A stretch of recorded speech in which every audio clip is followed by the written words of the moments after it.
শিক্ষক শিক্ষিকা, আমার প্রিয়জনেরা এবং আমার প্রাণাধিক ছাত্রছাত্রীরা, এতখানি উষ্ণতা হয়তো দীর্ঘ শিক্ষক জীবনে দু চারবার পেয়েছি, কিন্তু সেই উষ্ণতার উচ্ছ্বাস,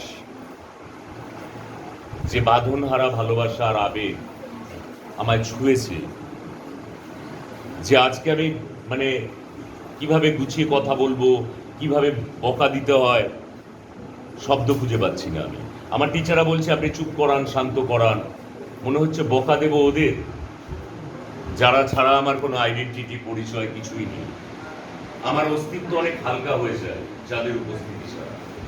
আমি কে, আমি কেন, আমার কি প্রয়োজনীয়তা, সমস্ত কিছু কেবলমাত্র তোমাদের উপস্থিতি প্রাসঙ্গিক করে তোলে।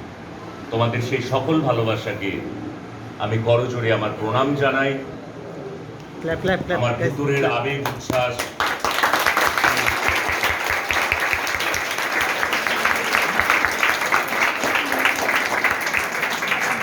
আমরা আজকে সুন্দর সন্ধ্যাটা সত্যি নির্ভেজালভাবে, খুব সুন্দরভাবে, মিষ্টিভাবে উপভোগ করতে চাই। তাই আমরা যদি একটু শান্ত থাকি, আমার ধারণা আমাদের মধ্যে অনেক আবেগ মিশ্রিত প্রতিভার স্ফুরণ আজ সন্ধ্যায় ঘটবে। তাই সেই সুযোগের প্রতীক্ষায় আমরা শান্ত হয়ে একে অপরকে সঙ্গ দেব, যাতে অনুষ্ঠানটি সুন্দরভাবে তার ছন্দ বজায় রেখে এগিয়ে চলতে পারে। চলো, প্রথমে আমরা শুরু করি কেক কাটার উৎসব দিয়ে। তারপর বাচ্চাদের অনেক রকম প্ল্যানিং রয়েছে, পরিকল্পনা রয়েছে, সেই অনুসারে আমাদের অনুষ্ঠানের গতি বজায় থাকবে। প্রত্যেক বাচ্চাকে আমি অনুরোধ করব সাবধানে থাকবে, বাড়ি ফিরবে সাবধানে, আর যাবার আগে একবার আমায় বলে যাবে, ওকে? আর আজকে আমরা এত আনন্দ করবো যাতে কাল থেকে প্রচুর প্রচুর হোমওয়ার্ক দিলেও আমার উপর তোমাদের রাগ না হয়।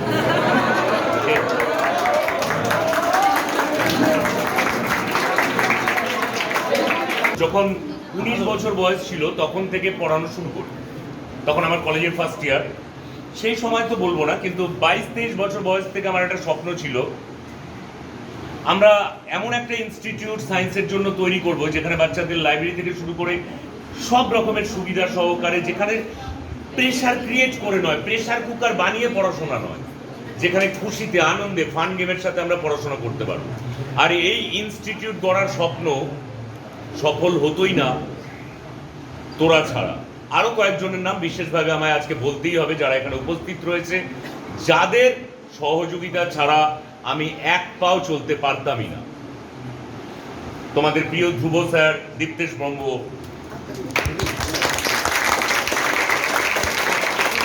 তোমাদের প্রাণাধিক প্রিয় এবং বন্ধু বেশি, চোখ বন্ধ রেখে ভরসা রাখা যায়, দীপান স্যার,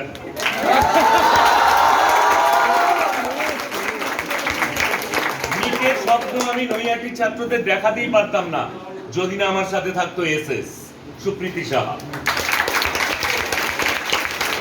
বাচ্চাদের মজাদার পড়াশোনা করবার আনন্দ দিতেই পারতাম না যদি না থাকতো Ipsita ma'am.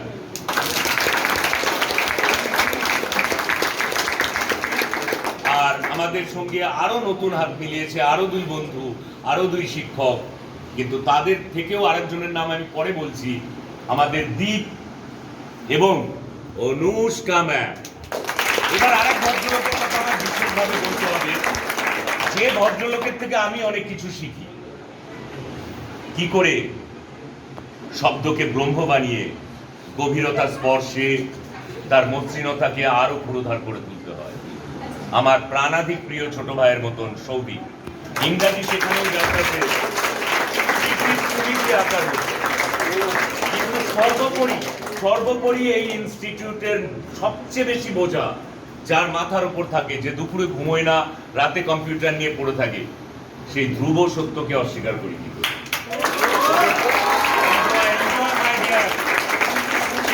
Hello everybody, hello. আর গণিত দি অ্যাসিওরেন্সের এট প্রেজেন্ট সুপারস্টার তো সপ্তঋষি সমাজ।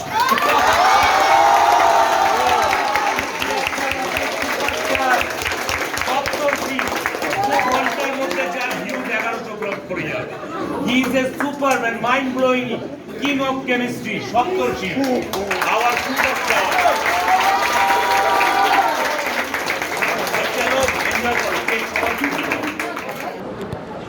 আরে আজ টিচার্স ডে, আমরা নেক্সট ইয়ার কি করব? আমরা নেক্সট ইয়ার কি করব? নেক্সট ইয়ার আর কি হবে? নেক্সট ইয়ার তো না থাকবে স্যারের গাইড, না থাকবে মা বাবার গাইড, তো দেখতে হবে। মনে হয় না এরকমভাবে আর টিচার্স ডে করতে পারবো, ভাল লাগবে না। আগে আমরা ভাবতাম স্কুল জীবনে যে আমরা কবে বড় হব, এই স্কুল জীবন আর ভাল লাগে না, কলেজে যাব মজা হবে, কিন্তু এখন ভাবি আগের দিনগুলোই বেশি ভালো ছিল। আগের যখন মজা করতাম সব বন্ধু বান্ধবীরা মিলে, সেই দিনগুলো এখন আর ফিরে আসবে না, আর ফিরে পাবো না সেই দিনগুলো। কি বলতো, আমার মনে হয় এই দিনগুলো আর ফিরে আসার মতো নয়। ওই যে প্রবাদে বলে না, সময় বহিয়া যায় নদীর স্রোতের প্রায়, সত্যি সময় বহমান, আর ফিরে আসবে না। আর স্যারের সেই বকা বা হোমওয়ার্ক না করে আসার জন্য চেঁচানি বা যাই হোক, স্যার আর হয়তো বলবে না, আমরাও হয়তো আর থাকবো না, থাকবে হয়তো এই পাথরের এই ইনস্টিটিউশনটা, কিন্তু তাতে থাকবে না হয়তো প্রাণ। একটা সময় সবাই চলে যাবে, থাকবে না টিচার্স ডেও। আর কি আর বলবো, মনটা সত্যি ভারাক্রান্ত। আজকের দিনে দাঁড়িয়ে মনে হচ্ছে ছোটোবেলায় দিদিমণি বা স্যারেদের কাছে বকা খাওয়ার পর যখন কবে যে এই স্কুল থেকে বেরাবো বলতাম, সবই এখন বৃথা। এখন মনে হয় যদি আর কটা দিন যদি থাকতে পারতাম তাহলে ভালো হতো। মনে হয় যখন এই স্কুল বাড়ি থেকে বেরাবো তখন কী সম্মুখীন হতে হবে। মনে হয় আর কোনো দিন কি এই বন্ধুদের সাথে দেখা হবে। মনে হয় এই যে টিচার্স ডেতে যেসব বন্ধুদের সাথে প্ল্যান করছি তারা আদৌ কি আমাদের মনে রাখবে। এই সব ভাবতে ভাবতেই দিন যায়। এখন পরের বছরে কলেজে ওঠার পরে মিস করব এই ইনস্টিটিউশনকে, মিস করব মনোজ স্যারের সেই যেই অঙ্কই হোক লাগবে মাত্র 30 সেকেন্ডসে। আর সেই এখানে যদি এক্স স্কোয়ার থাকে এক্স স্কোয়ার বসাবি, এক্স কিউব থাকলে এক্স কিউব বসাবি, ছাগল থাকলে ছাগল বসাবি। আমরা হয়তো এই ইনস্টিটিউশনে খুব কম সময়ে ধরে আছি, কিন্তু এই কম সময় এই জায়গাটা কেমন যেন আপন হয়ে গেছে। এই জায়গাটাই যেন আমাদের বাড়ি, দাদারাও আমাদের নিজেদেরই দাদা হয়ে গেছে। এখানে আমরা শুধুই পড়াশোনাই শিখিনি, শিখেছি আরও অনেক মজাও করেছি বটে। এই জায়গাটাতে আছে এই জায়গায় আছে আমাদের স্যার এবং দাদাদের প্রতি সম্মান, শ্রদ্ধেয় এবং অনেক ভালোবাসা। এখানে প্রত্যেক কোণায় আছে স্যার আর দাদাদের শেখানো অনেক জিনিস। এরপর আমাদের বয়স বাড়লেও আমরা অন্তর থেকে এখনকার স্টুডেন্ট থাকবো। আমরা মনোজ স্যারের সোলজার্সই থাকবো চিরকাল।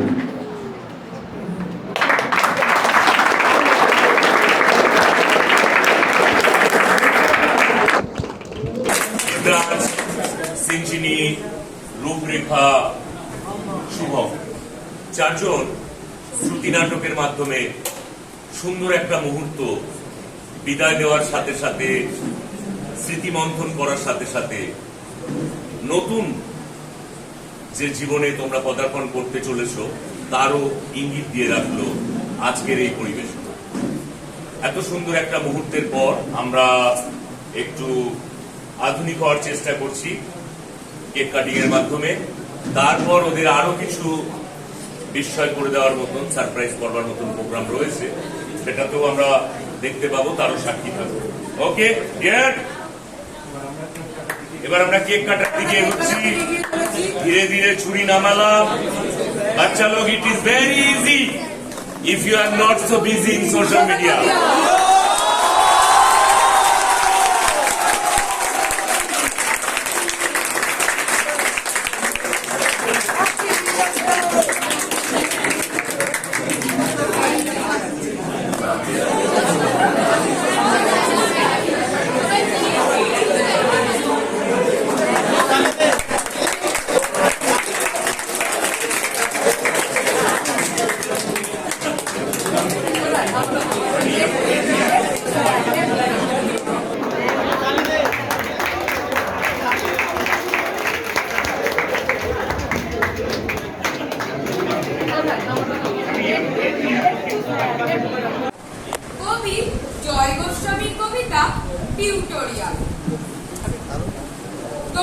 হতেই হবে শতকরা অন্তত 90 বা 90 এর বেশি।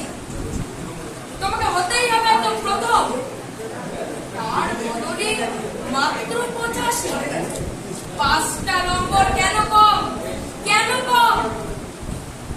এই জন্য আমি রোজ ঘুরে রক্ত তুলে খেতে আসি, এই জন্য তোমার মা কাজ করে উঠে সব বাড়ির কাজকর্ম সেরে ছোটবেলা থেকে যেত তোমাকে স্কুলে পৌঁছে দিতে।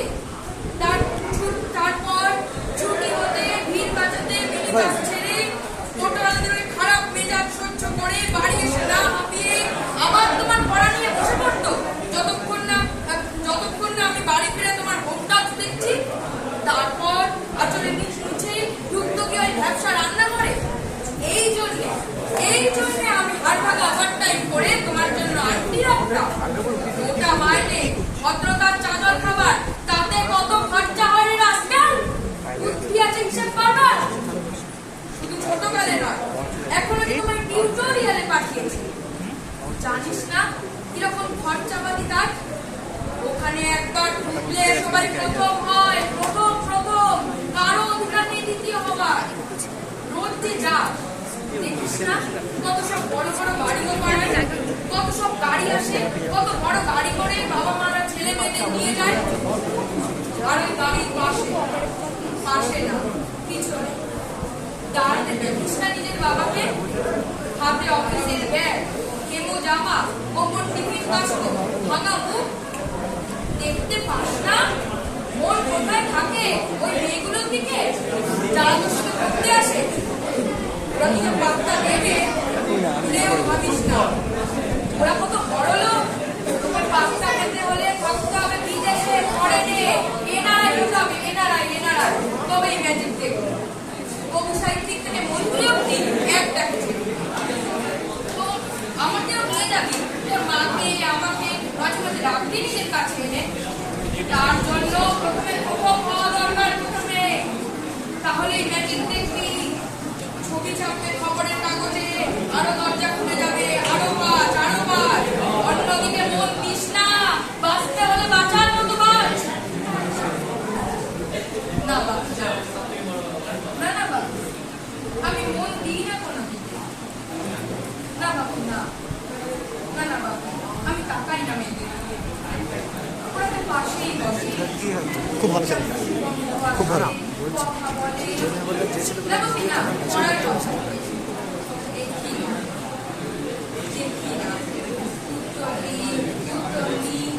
যেতে আসতে পথে ঘাটে কত ছেলে মেয়ে গল্প করে। না বাবু, না আমি মেয়েদের সঙ্গে মিশতে যাই না কখনো। যেতে আসতে দেখতে পাই কাটামাইতে কত ছেলে গল্প করছে, কত সব ছেলে হাতে পূজাপুজি করছে, চাপা কাটা কাজ কর না, না ম্যামদের কাইন্ডলি বল একটু এগিয়ে আসতে। এখানে তো আমি এগোতে বল।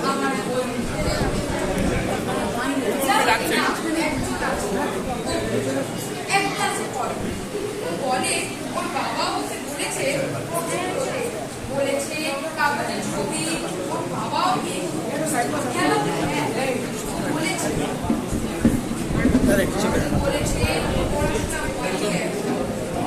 আমাদের এই কবিতাটার মধ্যে দিয়ে এমন একটা কিছু আছে যেটা হচ্ছে আমাদের স্বপ্ন দেখতে হবে। সেই স্বপ্নটা কেমন হতে পারে? সেই স্বপ্ন একটা রোদের মতো হতে পারে, সেই স্বপ্নটা হতে পারে বৃষ্টি ভেজার পরে আমাদের যে ঠান্ডা লাগে সেই রকম হতে পারে। খুব খুব যদি কাউকে ভালোবেসে ফেলি তারপর যে একটা উন্মাদনা হয় সেই রকম একটা স্বপ্ন হতে পারে। এই কবিতাটার নাম বা বলা ভাবে স্বপ্নর নাম হচ্ছে অমল খান। ঠিক আছে, এই কবিতাটা লিখেছেন বীরেন্দ্রনাথ চক্রবর্তী। আমি শুরু করছি। অমলকান্তি আমাদের বন্ধু, স্কুলে আমরা একসঙ্গে পড়তাম। রোজ দেরি করে ক্লাসে আসতো, পড়া পারতো না। শব্দরূপ জিজ্ঞেস করলে এমন অবাক হয়ে জানলার দিকে তাকিয়ে থাকতো যে দেখে ভারী কষ্ট হতো। আমরা কেউ মাস্টার হতে চেয়েছিলাম, কেউ ডাক্তার, কেউ উকিল। অমলকান্তি সেসব কিচ্ছু হতে চাই, সে রোদ্দুর হতে চেয়েছিল। শান্ত বর্ষণ, কাক ডাকা বিকেলের সেই লাজুক রোদ, জাম আর জামরুলের পাতায় যা নাকি অল্প একটু হাসির মতো লেগে থাকে। আমরা কেউ মাস্টার হয়েছি, কেউ ডাক্তার, কেউ উকিল, অমলকান্তি রোদ্দুর হতে পারেনি, সে এখন অন্ধকার একখানা ছাপাখানায় কাজ করে। মাঝে মধ্যে আমার সঙ্গে দেখা করতে আসে, চা খায়, এটা ওটা গল্প করে, তারপর বলে উঠি তাহলে। আমি ওকে দরজা পর্যন্ত এগিয়ে দিয়ে আসি। আমাদের মধ্যে যে এখন মাস্টারি করে, অনায়াসে সে ডাক্তার হতে পারত। যে ডাক্তার হতে চেয়েছিল, উকিল হলে তার এমন কিছু ক্ষতি হতো না, অথচ সকলেরই ইচ্ছে পূরণ হলো, এক অমলকান্তি ছাড়া। অমলকান্তি রোদ্দুর হতে পারেনি, সেই অমলকান্তি যে রোদ্দুরের কথা ভাবতে ভাবতে ভাবতে ভাবতে যে একদিন রোদ্দুর হতে চেয়েছিল।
নাসিক হইতে খুড়ার পত্র, রবীন্দ্রনাথ ঠাকুর।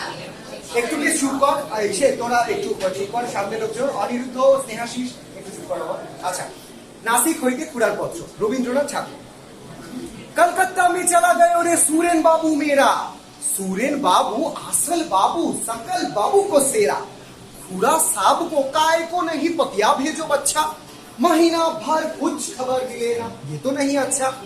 टॉपल टॉपल कहाँ टपल रे कपल हमारा मंदो, सकाल बेलाते ना ही मिलता टॉपल को नाम गंधो। दो चार कलम लिख दियोगे, इसमें क्या है हरकत, प्रवास को एक सीमा पर हम बैठ के अच्छी एकला। सूरी बाबा को बसते आंख से बहुत पानी निकला, सर्वदा मन केमन करता, केंदे उठता हृदय, भात खाता स्किल जाता सूरेन बाबू निर्दय। मन का दुखे हु करके निकले हिंदुस्तानी, असंपूर्ण ठेकता काने बंगला को जवानी। मेरा ऊपर जुलूम करता तेरी बहन पाई, की करेंगा उठाए जाऊंगा भेबे नहीं पाई। बहुत जोर से गाल टिपता दोनों अंगली देके, बिलाती एक पैनी बजना बजाता थे के। कभी कभी निकट आके ठोट में चिमटी काटता, कांची लेकर कोकड़ा कोकड़ा शूल चूलगुलो सब छाड़ता। जज साहब कुछ बोलता नहीं, रखा करबे केटा, कहाँ गयो रे जज साहब की बेटा। गाड़ी चढ़ के लाठीन पर के तुम तो जाता इसके, ठोटे नाके चिमटी खाके हमरा बहुत मुश्किल। এদিকে আবার পার্টি होता, खेलने को भी जाता, जिम खाना में हिमचिम एवं थोड़ा बिस्कुट खाता। तुम छड़ा कोई समझे ना तो हमरा दुरावस्था, बहन तेरी बहुत मेरी खिलखिल करके हंसता। चिट्ठी लिखियो माके दियो बहुत बहुत सेला, আজকের মতো তবে বাবা বিদায় হতে গেলাম।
रोज गिना जाए गिना भी है तो खुद बापों ने सिखाए 99% मार्क्स लाओगे तो घड़ी वरना छड़ी लिपि का बड़ा डेली पर अल्फा बीटा गामा का छाला कॉन्सेंट्रेटेड एक्सप्रेसोफोन में पूरा बचपन चला रहा सारी उम्र हम मर मर के जिए एक बल्लो हमें जीने दो सारी उम्र हम मर मर के जिए एक बल्लो हमें जीने दो ना ना ना ना ना ना ना ना ना ना ना ना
আচ্ছা, এই গানটা আমাদের ইনস্টিটিউটের দুজন স্যারের নিজেদের কম্পোজ করা, নিজেদের লেখা একটা গান। ইউটিউবে অনেকের, আমি জানি না কেউ দেখেছে কিনা, বাট প্লিজ দেখিস, ভীষণ সুন্দর একটা গান। স্কুল লাইফে অনেকগুলো আনফুলফিল্ড অ্যাসপিরেশন থেকে যায়, যে অ্যাসপিরেশনগুলো নিয়ে ওদের লেখা। আই থিঙ্ক সৌভিকে লেখা দিবানের সুর। প্লিজ সবাই একেবারে মন দিয়ে শোন, নিজের কম্পোজ করা গান। ওকে, প্লিজ একটা জোরে হাতটা দিয়ে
আলাদা একটা ছিল, তার নাম স্কুল। একটা গঙ্গা ছিল, তার বুকে এক মস্ত চড়া ছিল। ক্লাসে বসে যেসব অলিক ভাবনা ভাবা যায়, তার একটা ছিল সেই চড়ায় পৌঁছে যাওয়া রেগুলার মতো কোনো এক ডিঙি নৌকায় চড়ে। এখন স্কুলের নীল সাদা ইউনিফর্মটা আলমারির কোনো এক কোণে শুয়ে চড়ায় বাড়ি বানানোর স্বপ্ন দেখলে হয়তো আমি জানি। এমনই একটা অজানা মন নিয়ে হঠাৎ এক নতুন আস্তানায় এসে পড়লাম। লোকে তাকে কলেজ বলে। সেখানে করিডোর জুড়ে কেউ দৌড়ে বেড়ায় না, ক্লাস শেষের ঘন্টা বাজলে কেউ আনন্দে মেতে ওঠে। এখান থেকে যখন খুশি পালিয়ে যাওয়া যায়, ধরার কেউ নেই। এখানে টিফিন কাটতে আসে না কেউ। জানি না সেই গঙ্গার চড়া কেমন আছে, জানি না আমার নীল সাদা মানুষ কেমন আছে, জানি না কেমন আছে আমার প্রথম স্কুল বাড়ি।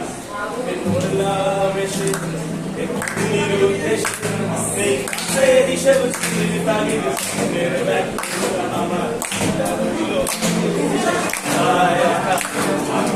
চিড়ি ছাটে চলে যে টাকা পড়েছে শুধু আমি পড়লাম একটু নিরুদ্দেশে নেই হাতের হিসেব ছিল তাগিদ মনের ব্যাগ আমার রইল শেষ পাতায় একা চিড়ি ছাটে চলে যে টাকা পড়েছে শুধু আমার ভাবনা মন খারাপেই করিয়েছি আমি দিন বই ভুললেও না করা যদি ভেবেছি বড় হয়ে গেলে করবো দেখা পারিনি করে এত বড় হয়ে যাবো